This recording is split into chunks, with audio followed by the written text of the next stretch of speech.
Here's a quick sneak preview of what's going to happen on this channel. I'm going to be taking my 1972 C10 and doing a full LS swap on it. Here's a quick rundown.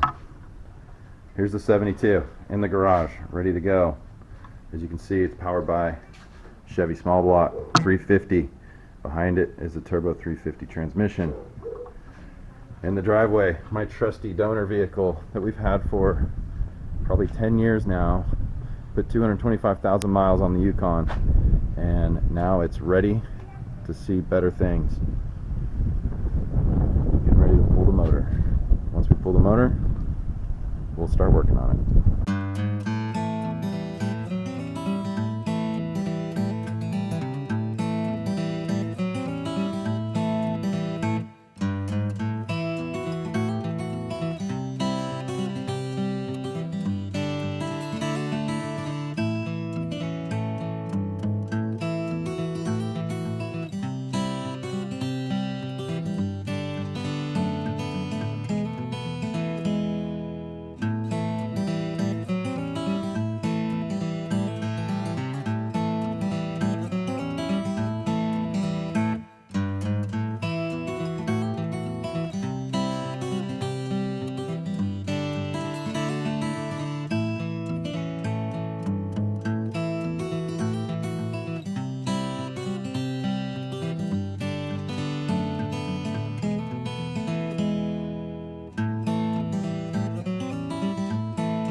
Alright guys, this is where we are in the process.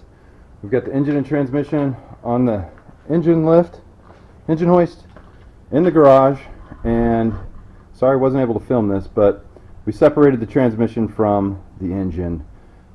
First steps, obviously, if you've done this before, are to remove the torque converter bolts. You got to take off the cover plate on the next to the starter, take those 3 bolts out, and then take the bell housing bolts off the transmission and pull that out. Part of this project, what we're going to have to do is, this engine has a rear main seal leak. So once I pull these apart, get these things up in the air, get the engine up in the air, I'll take the flex plate off, and then we'll pull the rear cover off, and then we'll replace that seal, put that back together, and then I've ordered a bunch of parts for this thing that are going to be here as well. While we got this thing out, might as well put a cam in it.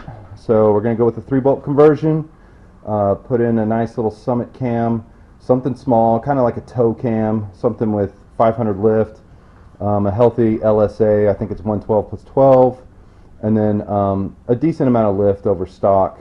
They say you can run stock springs with them, but I've got some LS3 springs that I had from a Camaro that I think I'm going to repurpose for this. I figure, even though they're used and they had probably 100,000 miles on them when I replaced that cam in that car, this thing's got 224,000 miles on it, so I'm okay reusing some older springs from an LS3 to put in here. That'll give me a little bit more comfort, if you will, around the higher RPM range. Then we're going to clean this thing up a lot. Also, we're going to remove the AFM DOD system. Once we remove the AFM DOD system, we'll obviously have to tune it, so that's going to be taken care of with Holley Terminator X.